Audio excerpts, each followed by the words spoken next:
estamos aqui com esses 3 exercícios.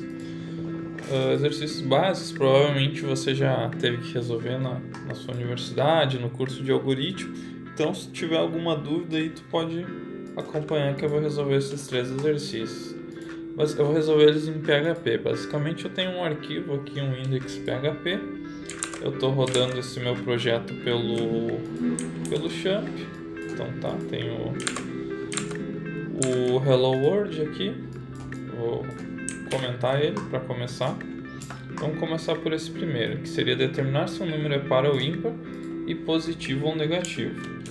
Então, para determinar se esse número, a gente tem que ter um valor de entrada, né? Então, determinar que no caso seja assim. A gente atribui o 5 para a variável, a gente vê se esse valor, o resto da divisão por 2 é igual a 0. Então, no caso, se eu dividir esse número por 2 e não sobrar nada, no caso ser um 0, ele é um número par. Então, vamos... é par. Então, no caso, se acontecer isso, ele é par. Então, pela lógica, se ele for dividir, se o resultado for diferente, ele é um número ímpar. Beleza, vamos salvar e vamos verificar agora o que ele imprimiu ali na tela. É ímpar. Basicamente, eu vou botar para printar esse número aqui dentro. Acho que vai ficar melhor. Aqui eu vou fazer a mesma coisa.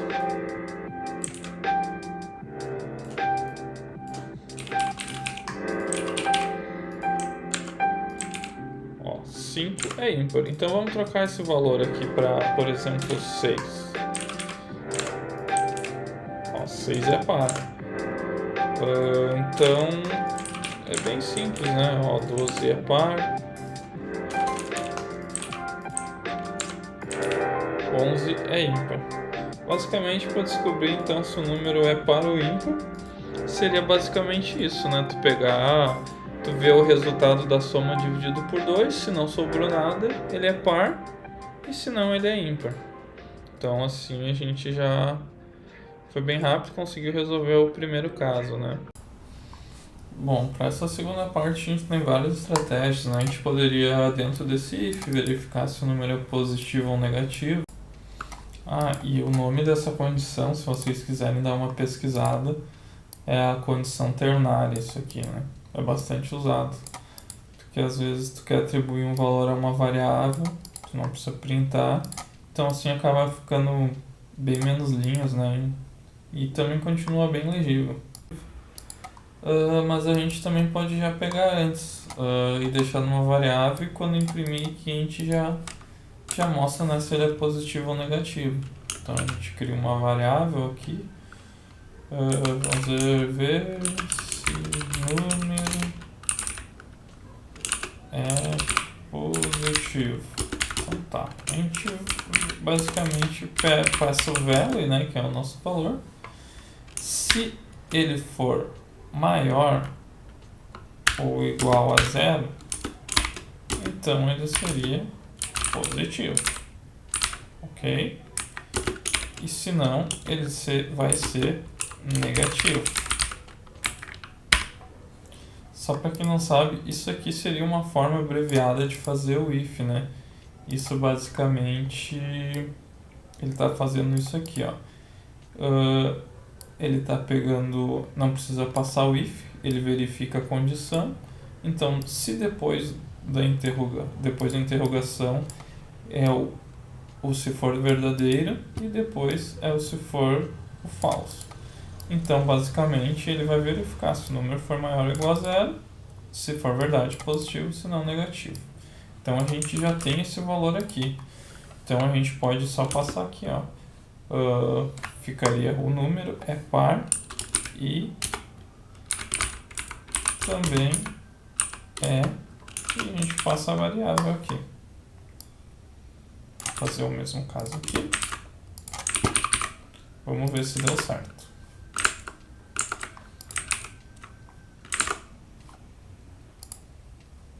Ó, ele ficou com... Botei dois cifrões. Vamos ver aqui, só arrumar. Ímpar é par. 11 é ímpar, também é positivo. Vamos testar com um número negativo. Ó, 11 é ímpar, também é negativo. Vamos testar com 12 negativo. Então, viu? Na verdade, então, para resolver esse aqui, existem várias formas, né?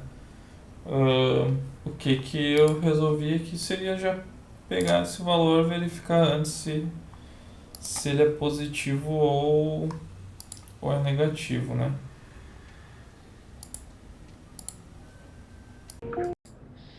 Bom, então nesse segundo caso aqui, construa um programa que exiba a tabuada de 1 até n. Esse n basicamente seria o valor de entrada, né? Então seria o valor que a gente vai passar. E para resolver isso, teria que ser usando laço de repetição, né? Nesse caso seria o for. Então a gente começa com uma variável, né? Atribuindo um valor. Pode ser qualquer valor aqui, eu atribuir 10. E aqui a gente começa com o for. Basicamente o for tem a estrutura de começa uma variável com i. A gente vai começar com 1 de vez com 0. Enquanto o i for menor ou igual ao nosso value, a gente continua incrementando esse i. Beleza. A gente tem o primeiro if. A gente pode ver como é que está ficando isso. I. Vamos só passar aqui. Olha, ficou 1, 2, 3, 4, 5, 6, 7, 8, 9, 10. Beleza. Então a gente vai para o segundo for, que seria a parte direita da tabuada, né? No caso, esse aqui ele só continua até o 10, a gente quer que faça até a tabuada do 10, então a gente vai criar aqui o segundo for. Aqui teria que... A gente bota um outro nome, né? J a gente atribui 1. Então a tabuada seria até a tabuada do 10, né? Enquanto J for menor ou igual a 10, a gente incrementa esse J. Então, beleza. A gente já pode dar um eco para ver como é que tá ficando, né? Eco, a gente faz o I vezes o J é igual. Vamos ver como é que ficou lá. Ele ficou 1 vezes 1, só que então é interessante a gente dar uma quebra de linha aqui para ficar mais legível, né?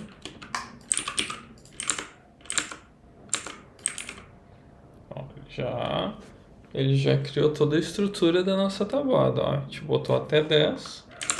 Vamos trocar esse número aqui, ó. Vou botar até 2. A gente quer só até a tabuada do 2.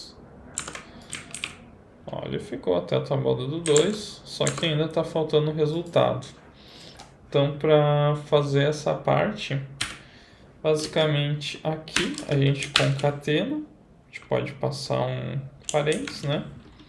E a gente resolve o i vezes o j, que vai ser o resultado da nossa tabuada.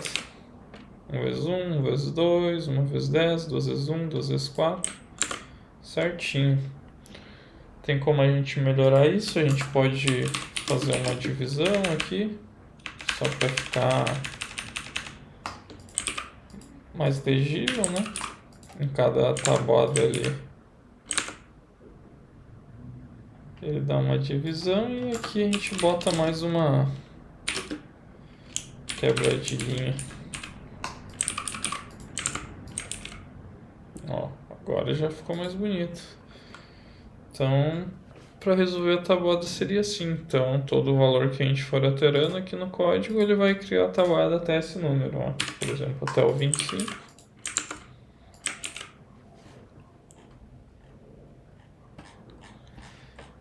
E a gente pode incrementar, né? Por exemplo, essa é a tabuada do número. Ó, sempre quando vai concatenar uma variável com string, a gente pode passar aspas duplas e passar a variável aqui dentro. Ó, essa é a tabuada do número 1, essa é do 2, do 3, do 4, do 5, do 10. Então, parte da tabuada está resolvida. Bom, esse terceiro aqui, ó, seria ler 3 notas de um aluno, calcular a média, informar se ele foi aprovado, média maior ou igual a 7, reprovado, média menor que 7, ou aprovado com louvor, média igual a 10. O que a gente pode fazer? A gente precisa das 3 notas desse aluno, né? Então a gente pode chamar como nota 1 igual a 10, nota 2 igual a 7, nota 3 igual a 5. Beleza. A gente pode, para fazer a média, isso basicamente é uma fórmula matemática, né? A gente soma as 3 notas, nota 1 mais nota 2 mais nota 3, dividido pelo número de notas, né? Que seria a quantidade de notas, 3. Então, só vamos ver quanto ficou essa média. A gente já tem esse valor. Ó, a média ficou 7,3. Então, a partir disso, a gente já consegue a montar os nossos ifs, né? A gente pode começar aqui, ó, if média maior ou igual a 7.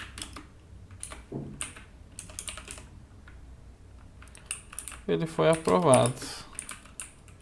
Aprovado com média. Então,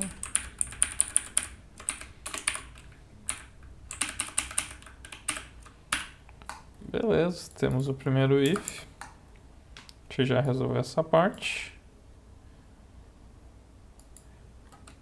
A gente faz o if se a média for menor que 7.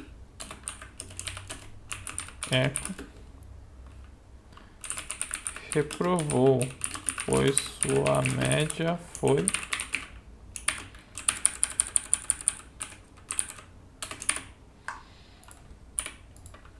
beleza. E se a média for 10, a gente faz o if média igual a 10. Passou com louvor.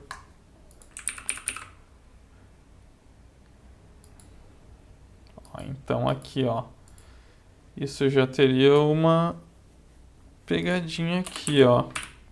Nesse primeiro if, a gente também tem que verificar se for menor que 10. If média for maior ou igual a 7 e também média menor que 10, porque se for 10, foi aprovado com louvor, né?